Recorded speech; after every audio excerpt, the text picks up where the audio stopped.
What's up guys, Brendan Hancock here with another episode of Groove Subaru today, and today we brought along two 2019 Subaru Ascents. Both of these are the premium trim level, and we're going to compare the 7-passenger versus the 8-passenger in terms of legroom and comfort to really determine which one is going to be right for you.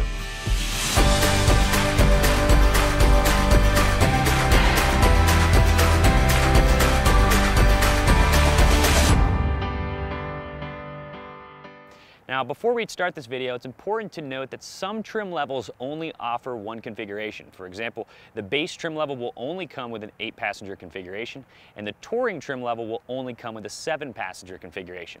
But this being the premium, you've got two options, 7 or 8, so let's hop inside and see which one's right for you.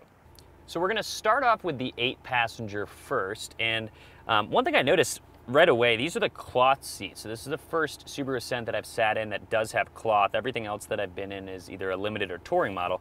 And I must say, these are extremely comfortable. They are very, very cushy, and these are actually, being the premium trim level, spill resistant as well. So we can definitely see kind of a difference in material here. A couple different patterns. There's a light blue sort of stitching in here. So very, very nice. But what I'm gonna do is I'm gonna adjust the driver's seat to where I would have it comfortably for a long road trip, because this is a car that families are going to take on long trips. So I'm going to actually put this where I would have it. I will adjust the second row to where I would have it, and then I want to see really where the third row, the type of legroom me at 6'1" have in this 8 versus 7. So first thing I'm going to do, I like to kind of sit up a little bit higher. I'm definitely too close right now, so I need to go back a little bit. That's probably about right. That's good, and then I'm gonna adjust my steering wheel, pull it a little bit more towards me there. So that, might go another inch back or so. All right, so right here. Now, this is, I would actually be comfortable driving here, and this is assuming I need to actually go from the gas to the pedal. I could, in reality, I could probably go a little bit farther, especially if I'm using adaptive cruise control, and still be comfortable. But this is where I actually feel like for a long period of time, I'd be comfortable going brake to gas, right here. So let's go hop in the second row and see where we can make ourselves comfortable. Now, it being 102 degrees today, one thing I do love is that there are vents in the back for the passengers, and I do have automatic climate control that I can control here, even in the premium trim level on the new Ascent. So, but one thing you guys can notice right away, I mean, if I'm just sitting behind myself and I'm sitting in the second row, I have tons of legroom here. I mean, I'm extremely comfortable. I could be back here as long as I needed to be. I've got plenty of cup holders. I have 3 over here, another one here. So definitely no shortage of cup holders, as I'm sure you've heard on the Ascent. We have 2 additional ones here. Given that this is the 8-passenger, we're gonna have a bench seat in the middle with the center armrest with these 2 cup holders that come down. So still very, very comfortable if I'm just sitting back here and don't need to slide forward or anything at all. So since I know I'm gonna need to get a little bit more room for that third row, I definitely do not think I'd be comfortable at all if I was this far back in the third row. So I'm gonna slide this forward. There's 2 different ones you can slide. So I could slide just this side forward. So if I just had 1 passenger in the back, you know, I could keep this one maybe forward all the way, you know, if it was a younger kid who was sitting here or something, and still be a little bit more comfortable in the back there.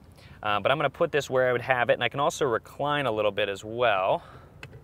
So right here, I wanna be able to make sure I can move my legs so I'm not actually touching, because that's kind of not super comfortable. So go back a smidge. All right, so right here, legs are not touching. I've got a little bit, probably could use a little more recline there, right there. All right, so right here, I've got a decent amount of recline.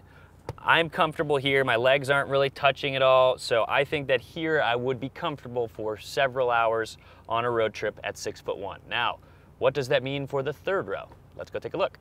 All right, so I'm sitting in the third row now, and one thing I noticed right off the bat, now when we had sat in a 7-passenger last time, I had mentioned that I did not think that it would be comfortable, you know, the 8-passenger in the third row. And I think, you know, I might be wrong here a little bit, because I'm actually still very comfortable. Now, if I had to, for example, and I do have the third row reclined, because there is an upright position, which is extremely upright and not comfortable at all. So if you are using it, you're gonna wanna be reclined here.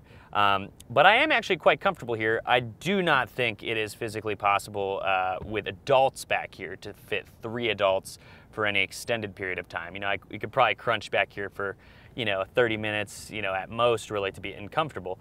Because if I do, you know, sit like straight with my legs directly in front of me, which is how you'd have to kind of do it if you had 3 people back here, it's not very comfortable. So I kind of have to, you know, widen my legs here a little bit, you know, use the recline and stuff here. But I am comfortable, and I do think that if we had this whole row, like this seat here was actually adjusted the same way, I think 2 people would still be comfortable back here, you know, at 6 feet tall, or less obviously would be even more comfortable.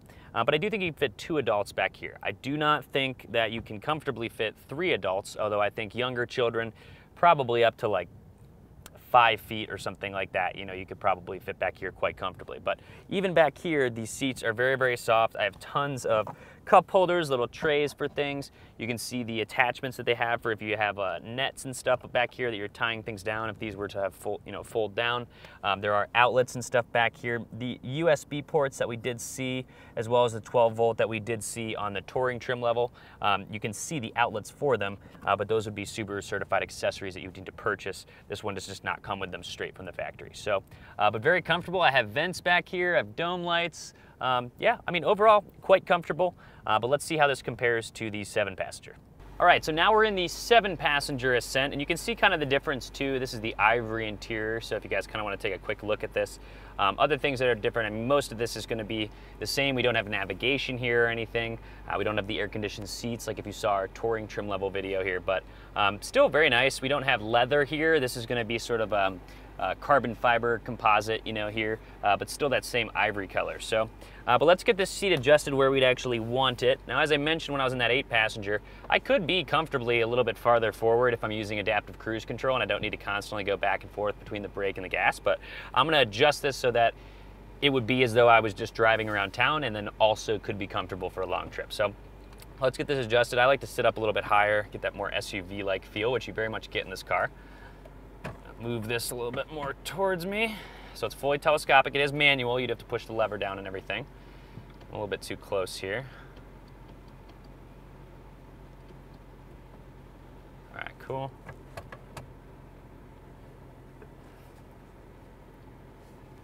All right, so right here, I feel that I could have it set like this for a very, very long period of time and be quite comfortable. So I do have a little bit of recline.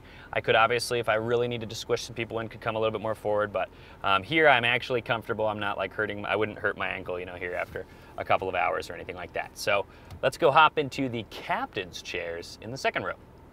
So there's just something about captain's chairs that I like quite a bit more than the bench seat.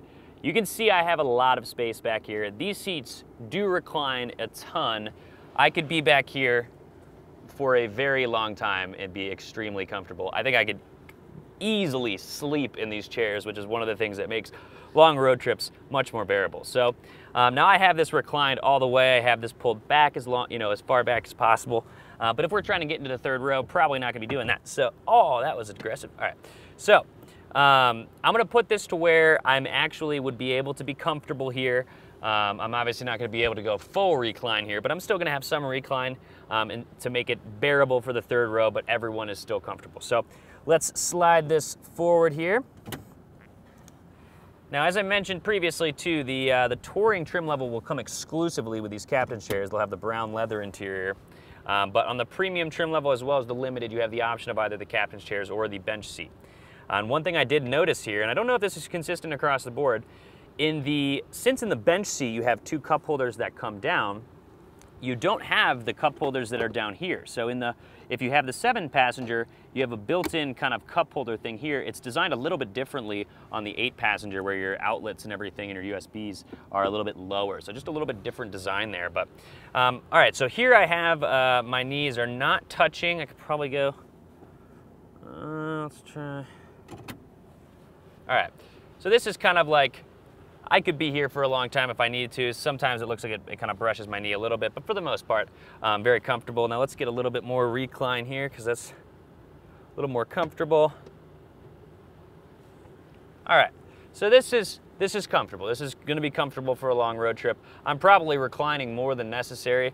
You know, I could still probably be comfortable in a little bit more straight up position, but I think I could be very comfortable with this amount of recline for hours and hours and hours. So let's take a look and see what that means for me sitting behind myself at 6'1", in the third row.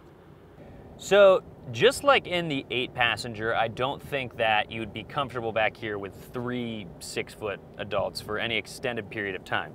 But let's make sure we have this reclined all the way. There we go. I felt I had a little bit extra room there.